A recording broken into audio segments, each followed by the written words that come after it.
Goodbye, Jonel! Hello, Ramil! Oh, nagsawa na ba mga kababayan? Ito si Laila de Lima kay Jonel? Dahil mukhang naghahanap ng bagong flavor. Ito si Saba, mga kababayan. Dahil ang kanyang bagong pinagkakaabalahan ay itong si Ramil Madriaga, mga kababayan. Dahil ayon mismo kay Atty. Topacio, napag-alaman daw nila na itong si Jonel, si de Lima, ay pumasok daw sa selda ni Ramil Madriaga. Binisita daw talaga mga kababayan ni Dilimaw si Ramil Madriaga sa kulungan. Ewan lang natin kung anong pinaggagawa. Nagsusubuan na naman ba ng Saba sa loob ng selda? Gawain niya ni Dilima eh. Di ba yung sinasabi nila mga kababayan? Yung mga mga bilanggo, sina JV Sebastian. Na pumapasok daw ng mga kababayan ng kwarto, itong si Dilima, doon sa Bilibid.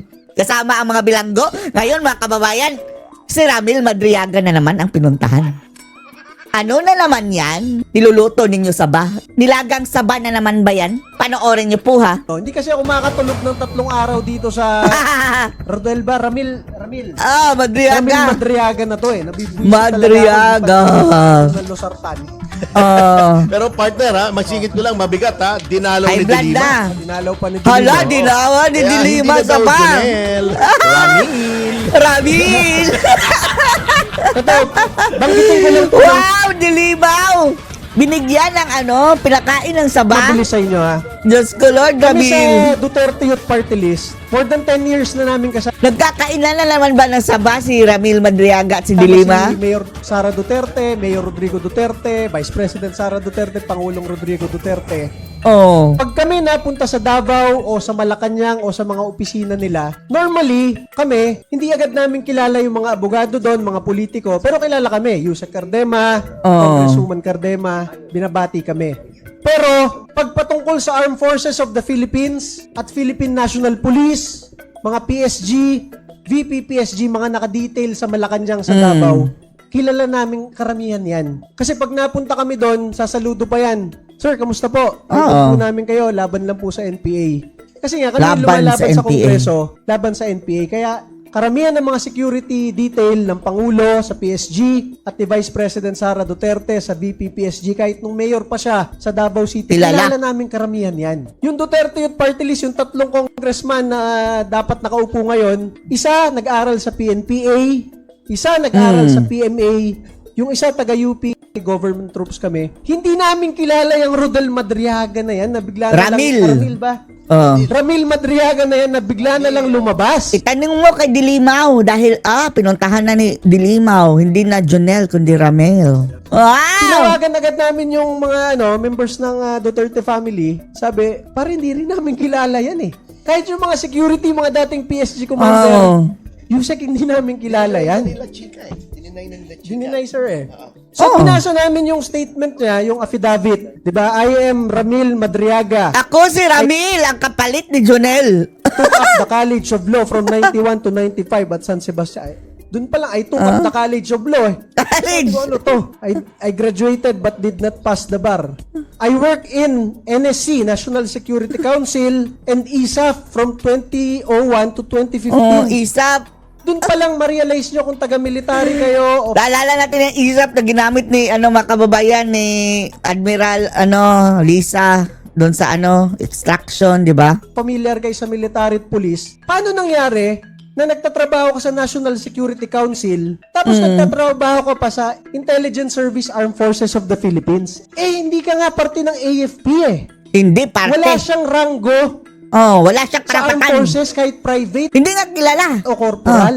Tapos ang sabi niya mga kababayan, inutusan niya ang mga colonel, mga matataas, mga general pa mga kababayan, inutusan ni Ramil. Wala siyang ranggo sa PNP kahit patrolman. Hindi siya parte ng mga tropa ng gobyerno.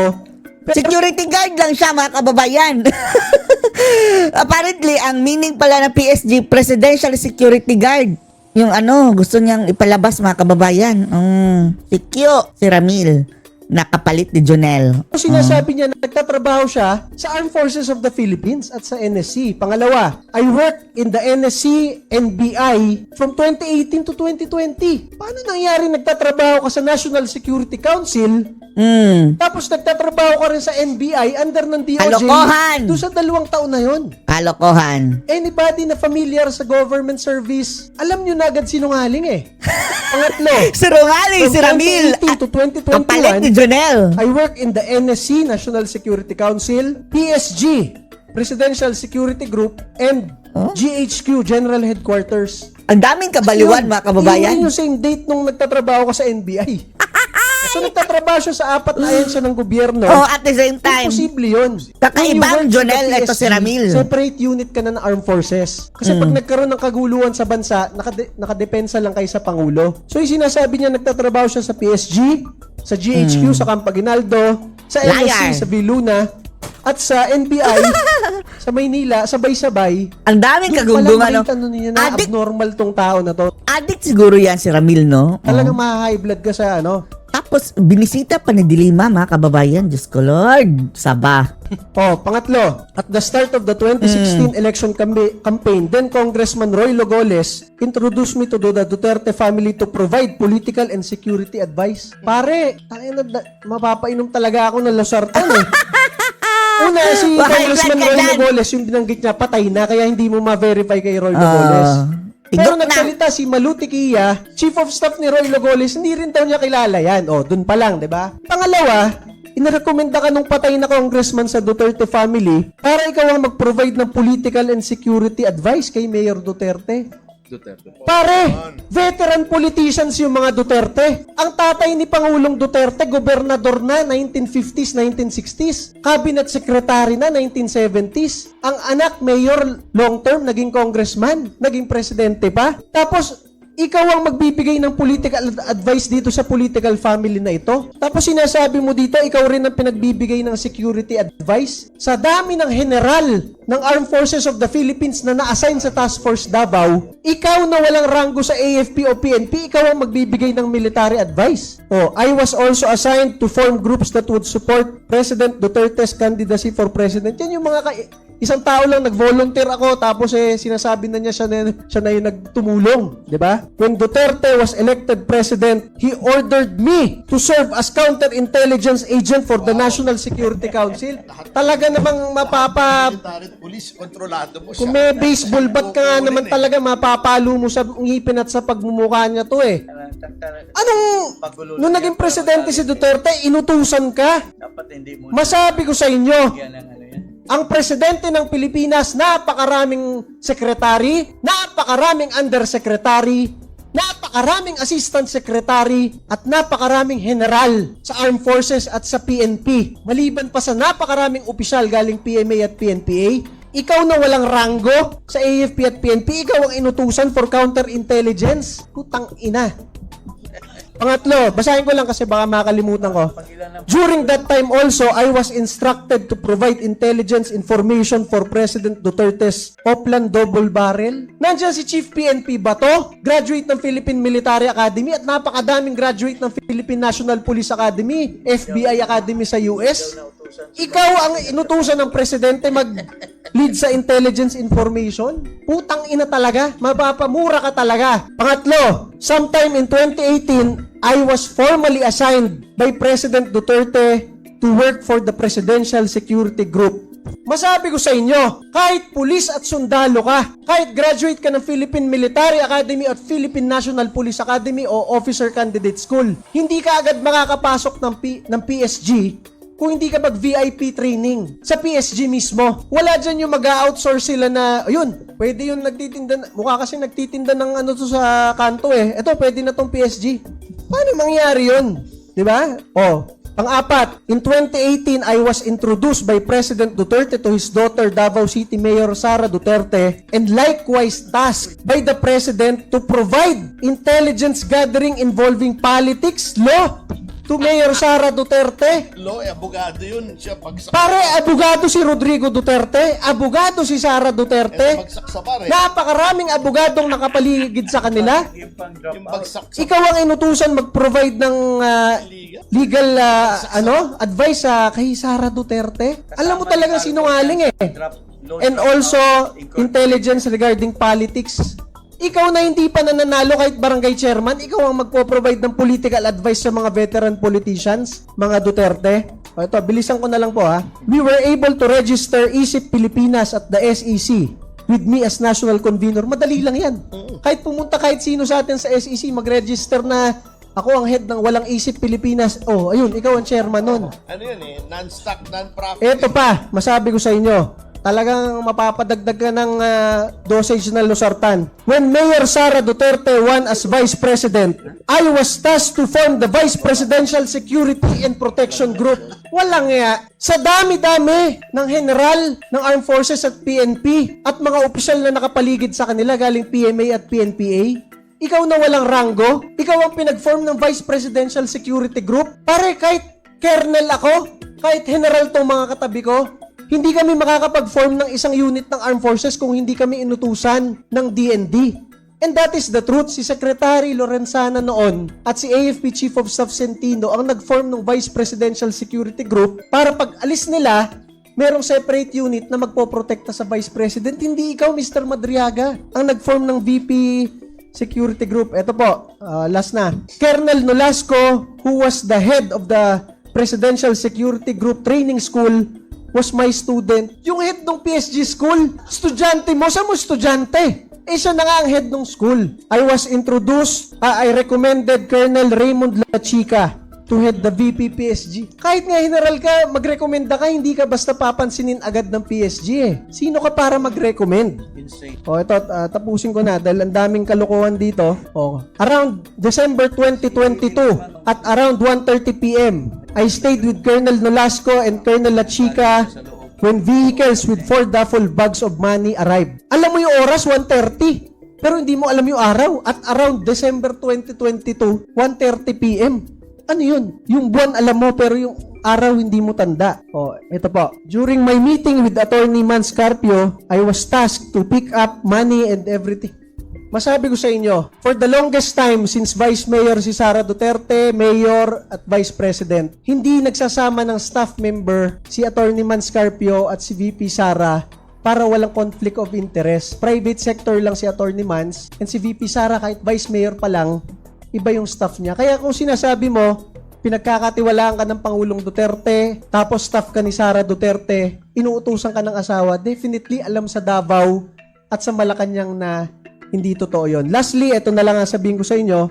Dahil nauuso bigla ngayong panahon na ito yung pagde-deliver ng 1 billion. Dati wala ka maririnig. Ngayon bigla na lang si Mr. Madriaga nagdeklara, I delivered 1 billion pesos and the delivery was verified through call to me by President Duterte himself. Sa tagal po namin sa Malacanang bilang Undersecretary, Assistant Secretary, pamilya namin naging kongresista, at sa dami ng pagre-report namin sa Davao at sa Malacanang, si Pangulong Duterte po, inuutos lamang niya kina Secretary Bongo at sa PMS. Pag merong tatawagan na cabinet secretary, kongresista at mga opisyal ng armed forces, Bong, patawagan si sabihan ganon. Hindi naghahawak ng cellphone yan dahil matanda na si Pangulong Duterte, nakakatamad mag-type. Inuutos lang yan. Para sabihin mo, nag-deliver ka ng 1 bilyon, tapos tinawagan ka ni Pangulong Duterte kung okay na yung delivery, putang ina mo.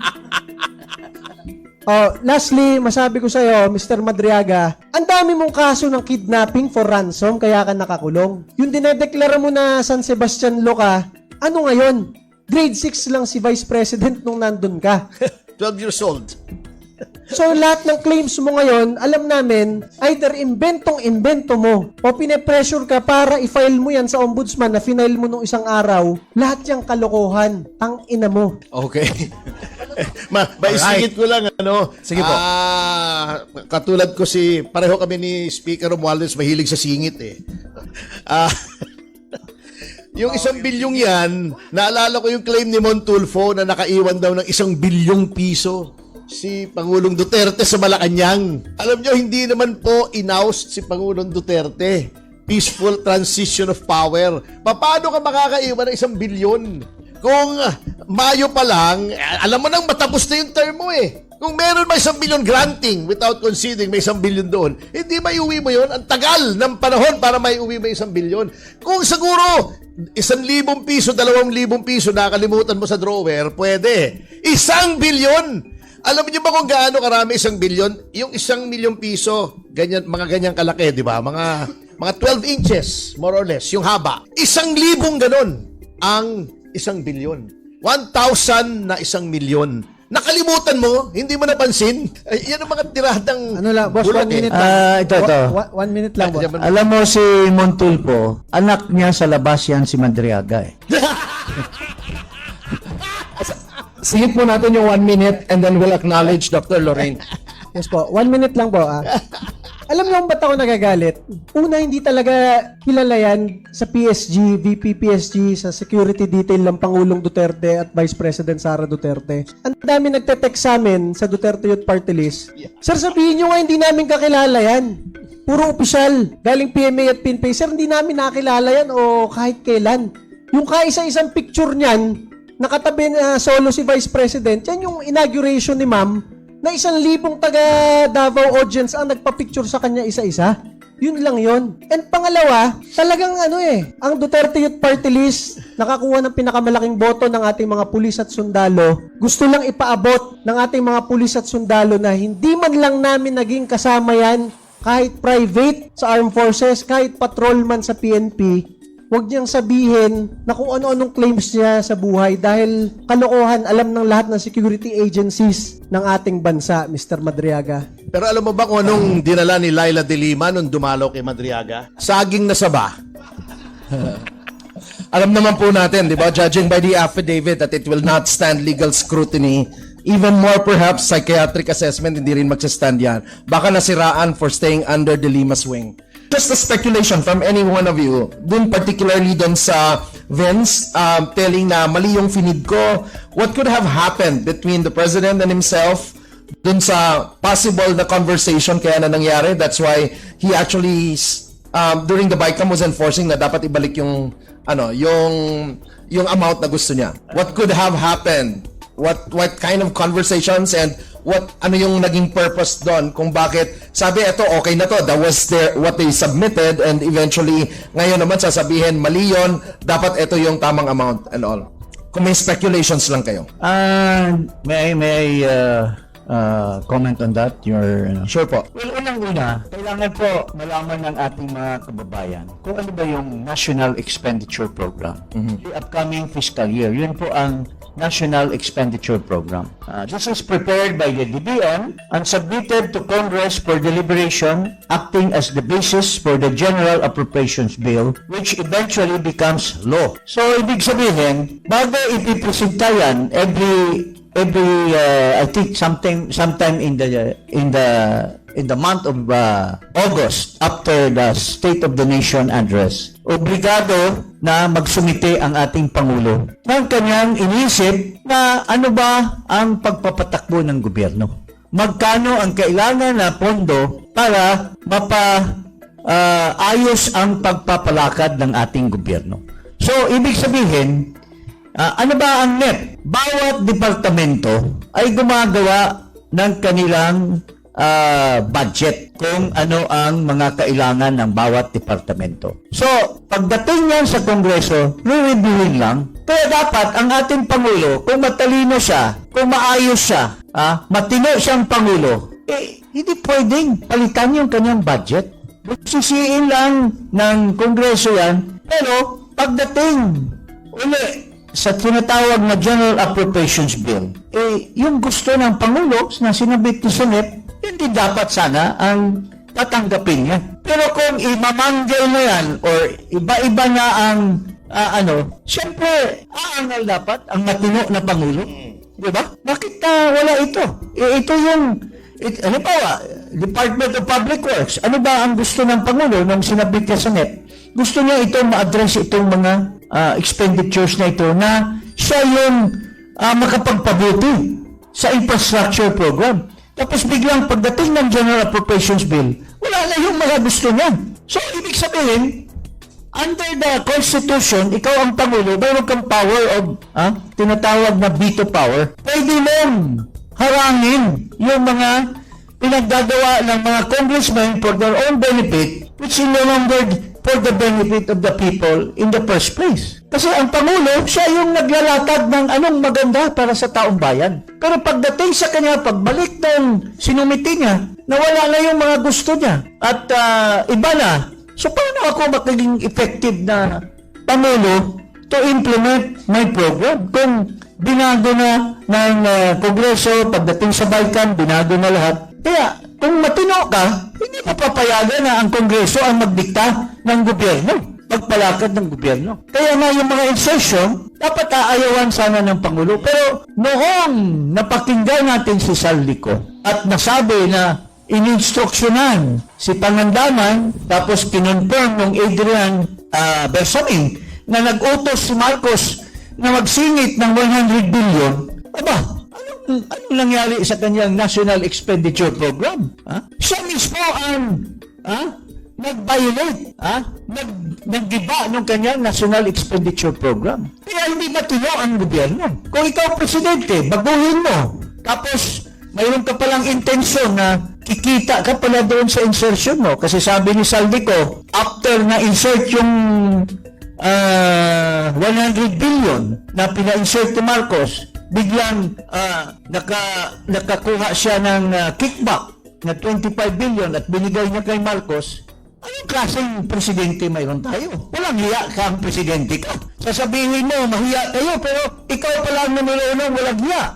What kind of, kaya ako nananawagan sa ating mga kababayan. Papayag na tayo na ganyan ka magnanakaw ang isang presidente, according to Saldico, na kumukuha ng 25 billion. Maliban pa doon mga kababayan, doon sa mga nilatag nilang insertions na hindi po nakaayos doon sa National Expenditure Program. Kasi ang na-insert sa 2025 budget ay nasa 280 billion more or less. Ang binito lang ng ating Pangulo, 29 billion. So napakalaki yung maliban to sa 100 billion na pina-insert niya, mayroon pang mga ibang in-insert. At doon sa portion na yan, which went to Bulacan, sabi ni Saldico, 52 billion ang nakalap ni Saldico na kickback. So matino ba yung presidente ng ganyan, mga kababayan? Ako po'y nananawagan sa ating mga sundalo,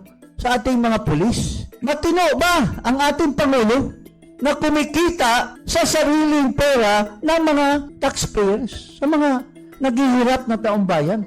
Is that the kind of president? Kaya nga po, kung matino itong ating ombudsman, kasi sinasabi niya, ito, kilala ko ito, na itong ating ombudsman, at doon sa kanyang interview, sabi niya, wala na akong ibang hangarin, kaya ako pinilit na maging ombudsman, kasi gagawin ko ang tama. So, nanawagan po kami sa iyo, ombudsman, kung naimbestigahan ang ating Vice Presidente dahil pinailan nila ng plunder, there is no hindrance for you to investigate the President. He may be immune from suit, but he is not immune from investigation. You should show to the public the accountability of the President kasi may nag-akusa sa kanya eh. Inaakusahan siya ni Saldico na hindi lamang 25 billion at 52 billion ang kinita mo kasi sa 2025 budget lang yan. What about the 2024? What about the 2023? Magkano kinita mo, Mr. Pangulong Marcos? So,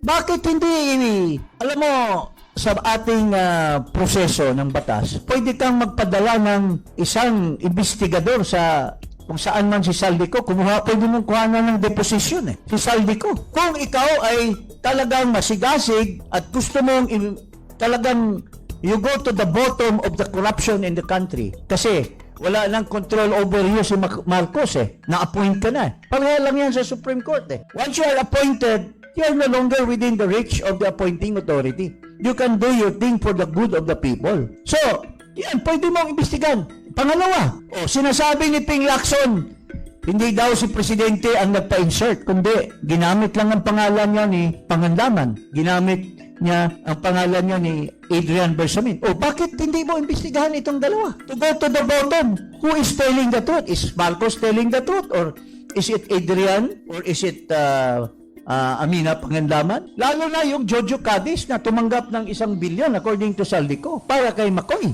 Oh, why don't for the sake of the country, para to go to the bottom, yung pinakamataas na opisyal, kasi sinampahan na nila kamo si Martin Romualdez, pero hindi pa rin satisfied ang taong bayan. Sabi nila, baka si Martin Romualdez, instrument lang yan ng mastermind. Talagang masabi na may katotohanan yung sinabi ni Marcos na mahiya kayo, dapat clean na clean siya. How can he prove that he is clean when he is not being investigated? Yung ICI na ginamit niya to investigate hanggang dito lang, pero it's beyond reach sa kanya. Kaya sabi ng mga tao, useless yung ICI kasi, halimbawa, si Sandro Marcos, inimbestigahan. Oh, sabi niya nung una, I am willing to dispense the ICI to have brought in public yung testimony ko. Pero sabi, wag na. Oh, halimbawa, doon sa testimony ni Sandro Marcos, it was found out na totoo yung mga insertions niya at he made money out of it. Tapos, the ICI is about to file. Sasabihin ni Marcos, ay, wag niyong inisali yan. Anak ko yan. So, anong katuturan ng ICI na yan? Kasi ang may control sa report at sa endorsement sa Ombudsman is still the President. Siyang gumawa ng ICI na yan. So, anong saysay ng ICI? Kaya nga, sinabi sa akin ni Babe Singson, akong unang nakakalap nung sinabi ni Babe Singson that he was resigning kasi ginagamit lang siya. Yung kanyang kredibilidad, ginagamit lang ng ICI. At muro-muro lang ang ginagawa ng ICI. So, yun po mga kababayan, ilagay nyo sa pag-iisip nyo. Kayo, kung nakikinig kayo sa sinasabi ko, I am calling the Ombudsman to investigate Marcos Jr., itong Pangulo ng ating bansa. Dahil may aligasyon na siya ang pinakakorap at yan ay upon the personal knowledge of Saldico. Bakit tayo maniwala kay Saldico? Kasi pareho lang yan sa mga 5 magnanakaw, hinold up nila yung bangko. Kasama sila lahat. Noong nag-run away sila, may nahuli na isa at ito ay ininterrogate ngayon ng policeman. At sabi niya, ay ang mastermind po namin, yun si Makoy Madriaga. Ang isang kasama namin, si Martin de Lima. Oh. Ang isang kasama namin ay si Ping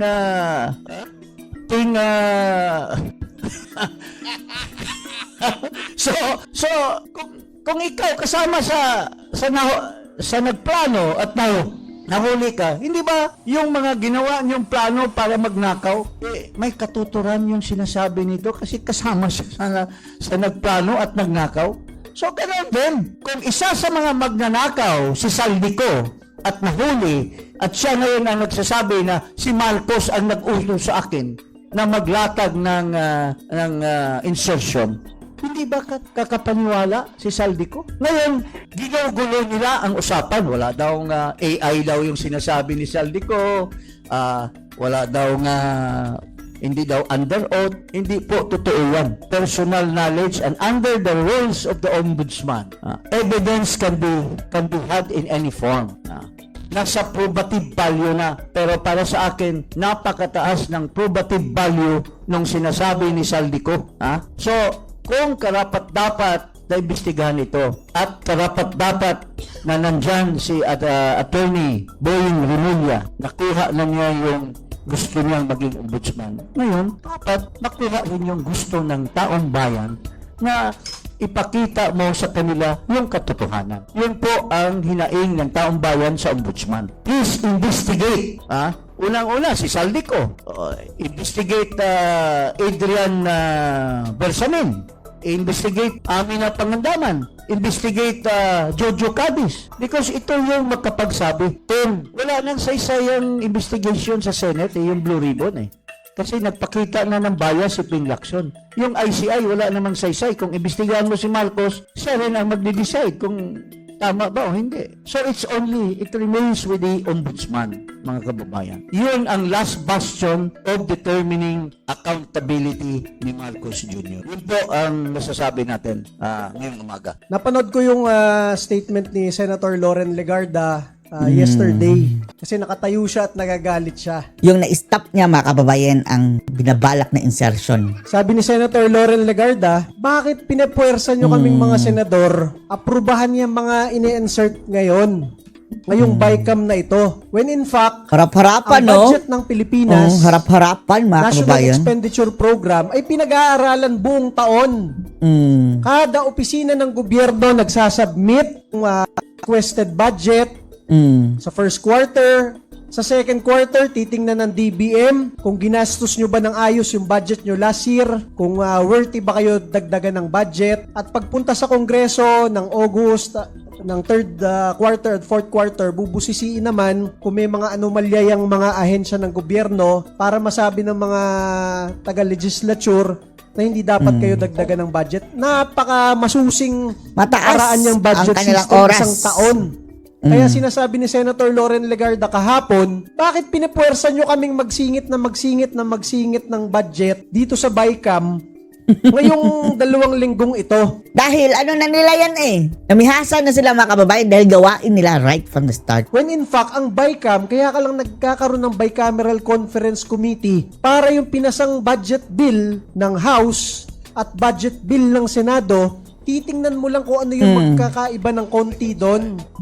I-reconcile lang. Nag-recommenda ng 2 piso si Congressman Topacio. Tapos yung kasama natin, Senator Galilong, 3 piso yung sa kanya para sa isang departamento. Titingnan lang kung Kung saan sa dalawa, mga kababayan, ang masusunod. Titingnan lang. Hindi ka na mag-a-add na, sige, gawin natin 10 yan. Hindi pwede. ano magko-connect yung dalawa. Hindi pwedeng habang nag-uusap ng 2 piso to at 3 piso to, biglang under the table may sumingit na 1 billion kung saan. Grabe! Yun ang purpose ng BICAM para lang i-check yung provisions ng 2 bill, ng Senate bill. At worst, mga kababayan, gawain nila ha, yung 2025, maraming mga budget na hindi, mga kababayan, na talagang out of the blue, ipinasok sa BICAM lang mismo. At House Bill, kung ano yung mga hindi magkakatugma doon. Kaya lang ang nangyayari nga, habang nagdidiskusyon, ang daming nasisingit. Hindi lang madami. Bilyon-bilyon, daang bilyon. Kaya nga po, ngayon ginawa nilang online yung BICAM. Dati, di mo alam kung ano yung nangyayari sa BICAM eh. Kahit mga kongresistang hindi kasali sa BICAM, alam ni Kong Jing Parasyan, bigla na lang napasa yung budget, di alam yung pinag-usapan doon sa BICAM. Ngayon, online. Kaya nakikita nyo, nag-aaway ng konti yung mga Online, pero mga kababayan, pag nag-break, nag-uusap-usap sa likod ng camera. kongresista. Nakita nyo Senator Loren Legarda tumayo dun kahapon. Kaya lang, kailangan nyo pa rin bantayan. Dahil baka magkaroon ng horse trading dyan. Horse Baka trading! alokin yung mga senador na, boss, tama na. Pero yung tigi 1 billion dito. Tapos ang laban, di ba? Kagaya ng dati, mga kababayan, di ba? Ayaw daw nila doon sa MAIX. Ano ba yun ng mga kababayan na programa? Tupad pala. Tapos, binigyan lang ng 5 billion, pumayag ang mga senatong. So, kailangan bantayan ng mabuti yan. Ano po, sir, yung second question? Ano niluluto? If they are influencing the Lutong Marcos! budget based on political alignment, in 2026, ano kaya ang niluluto? Nagkakalutuan talaga yan. Posibleng hindi. Kasi nga, ang sinasabi ko nga sa inyo, Tama, impeachment. ang Duterte Youth Party List. Hindi kami kasali sa Impeachment at corruption, mga kababayan, ang niluluto dyan. kahit anong bigayan dyan sa Kongreso. Dati maraming patawag sa Kongreso patungkol dun sa bagong Pilipinas Servicio Fair buong 2024. Sabi ni Mayor Magalo, pag 777. 777, 21 million. Yan alam ni Magalong yan, mga kababayan. Tapos, anong ginawa ni Magalong after nagpa-press con, mga kababayan? Wala lang din. Yung may alam siya tungkol sa corruption, wala na. Ando na sa hangin, mga kababayan. Wala man lang siyang sinabi na talagang nakatulong sa pag-prosecute sa mga magnanakaw. Wala lahat. Lahat ng Kabida. imbitasyon, 31 na imbitasyon, 0 yung Duterte Youth Party List doon. Hindi kami sumasama sa ganyan na pupunta ka para bigyan ka ng pera. Mas marami. Pero ang perfect attendance doon, mga kababayan, si Bong Revilla, sina Erwin Tulfo. Kami pa kaming panahon, pumunta sa youth leadership training sa kampo ng AFP at PNP laban sa NPA. Yun ang aming pinagkakaabalan sa Duterte Youth. So, maliban do sa mga ganong klaseng bigayan, alam mo na bakit nagkakaroon ng insertion ngayon, di ba? Yung nangyari sa Duterte Youth Party List, hindi insertion, talagang zero kami. Oh, Ziniro. After manalo, zero seat pa sa Kongreso, hindi pa makaupo, di ba? Tatlo dapat sila, no? So, bakit ganyan? Bakit merong mga insertion? Ang sabi ng aking mga kasama dito, sila naman ang sanay na, dating congressman na Jing Paras. Yan nga, dahil sa February, magkakaroon ng panibagong impeachment at paano mo mayayaya yung mga kongresista na yung iba doon, di naman talaga nagsasalita para sa taong bayan, tahimik lang. Eh, di Wala aalok na. mas malaking budget. Normally, Baka buhaya sa experience sa House, gagawin nilang FLR yan for later release. Kasi binigyan ka na ng insertion ngayong January, hindi muna nila i-release yan. Unless hindi ka pumirma sa February impeachment. O, ganyan ang nangyayari dyan. Boss, isingit ko lang ha, bago ko For later makalimutan yung release.